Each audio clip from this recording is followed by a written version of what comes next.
What's the most exciting thing about the new Bailey Unicorn 4? Well, perhaps it's this new and massively improved front end with far better integration of the full height front window. Maybe it's the new graphics package and the squared edged tinted windows, which give a much fresher, more modern look. Maybe it's the feature kitchens and boutique bathrooms inside. No, it's none of those things. As a father of two, for me the most exciting thing about this new Unicorn is the Segovia. It's the very first dedicated family layout in the Unicorn range, with 6 berths. Like all Unicorns, it comes loaded with kit. We've got a gas barbecue point up front here, external locker access, an external 230 volt socket, and for 2018 there's now pre-wiring for a motor mover and a rather swish new set of alloy wheels. But far more interesting than that is what lies the other side of this door.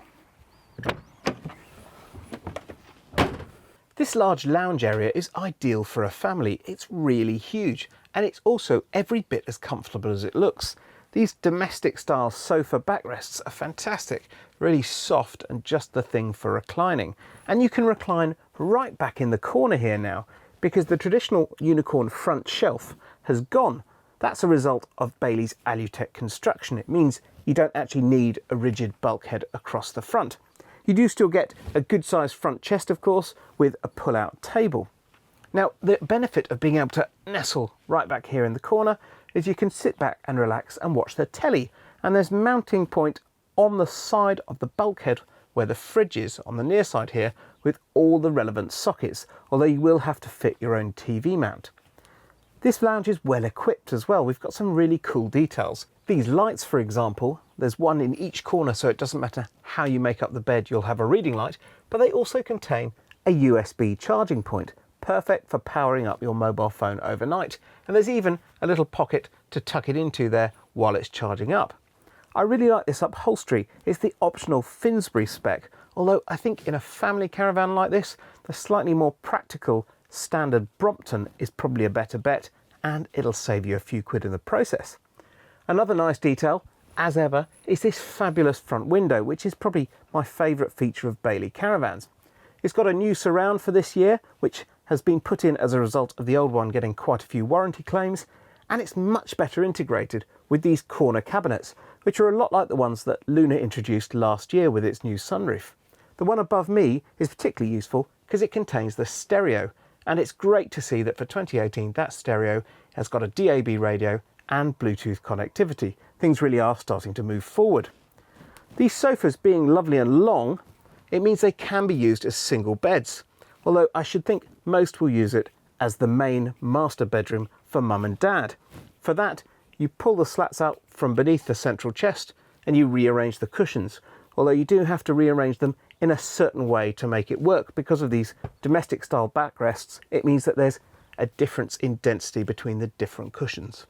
Commonly, when you try and fit 6 berths into a caravan, you end up with quite a squeezed kitchen and bathroom space in the middle of the van, but not so in the Segovia.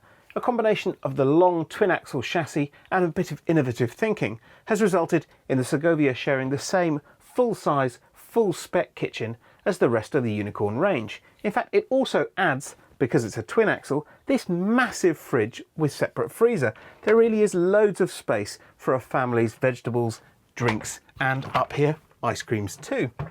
Alongside that, there's a really neat little cupboard here with a top shelf that's ideal for cereal boxes, and below it, the storage for the lounge table. Over here on the near side, the big change is that the old island unit of the old Unicorn has gone. Instead, we've got a fresh, sharp looking kitchen that comes straight out of Bailey's motorhome range. There's loads and loads of worktop space here too. There's a flap at the end should you need it, but chances are that you won't. Lift that draining board away and pop it over the sink and you've got space at the end there. And then at this end, Bailey has popped a cover over the hob, which is something that caravan manufacturers used to do routinely, but seems to have disappeared in recent years. Lifted up, there's a dual fuel 4-burner hob, and underneath that a separate oven and grill. There's also a little space here which is ideal for your panhandles so they won't get jammed up against the bulkhead. That's freed up space beneath for a little wine bottle cupboard. There's also a couple of really great large drawers with soft close action, and overhead a standard microwave and this enormous overhead locker which has got crockery racks in it as well. It's great to see two sockets in here, sited just beneath the controller for the Aldi wet central heating. One other thing that's good to see is this illuminated splashback. It has taken Bailey a while to put one in, but it does look very smart. In fact, the lighting throughout this van has taken a big step forward. We've got these pale overlocker lighting, spotlights, and indeed underlocker lighting, which is really quite cool. It's a bit like the lighting you get on an aircraft to guide you to the emergency exits. Now, talking of exits, what have we got through this door? It's here that we really see the benefit of putting this van on a longer chassis, because Bailey has managed to fit in the hottest property in caravanning, a full width central washroom. Fantastic. At the moment it's in full privacy mode, but we can open things up. Over here on the near side we've got a really good sized shower. It also looks very smart. It's got a stone effect finish and a little cage for carrying your shower gels and shampoos. There is a small amount of wheel arch intrusion in there, but actually not that much for such a big shower cubicle. You also get a light and a vent above. Behind that, well, there's a really good sized wardrobe too. Should be plenty of space in there for all the family's kit. And I'm very pleased to see there's no table hiding at the back of it. It's all clear space. And then over on the offside, well, behind this curtain, we've got a very neat washroom area.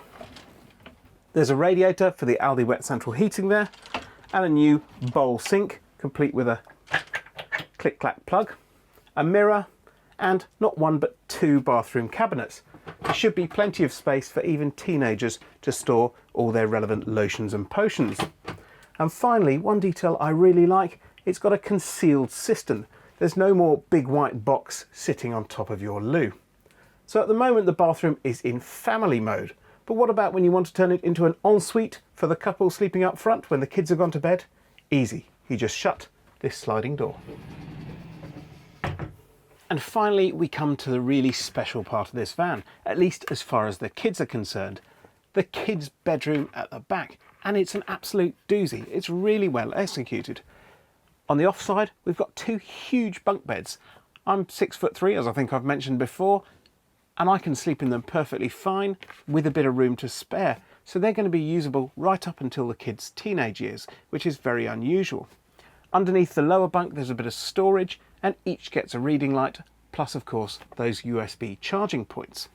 In the middle here, as well as a chest of drawers where they can store their smalls and things, we've got a little giveaway at the top that there's something underneath that could be useful. And round here you've got all the sockets you need for a TV. An aerial point, 12 volt and 230 volt socket. So this can be the entertainment zone as well. Here on the near side there's a really good sized dinette and a good sized table, ideal for playing board games. At night, of course, it turns into a couple of bunk beds. You fold out the upper one and there's a ladder too.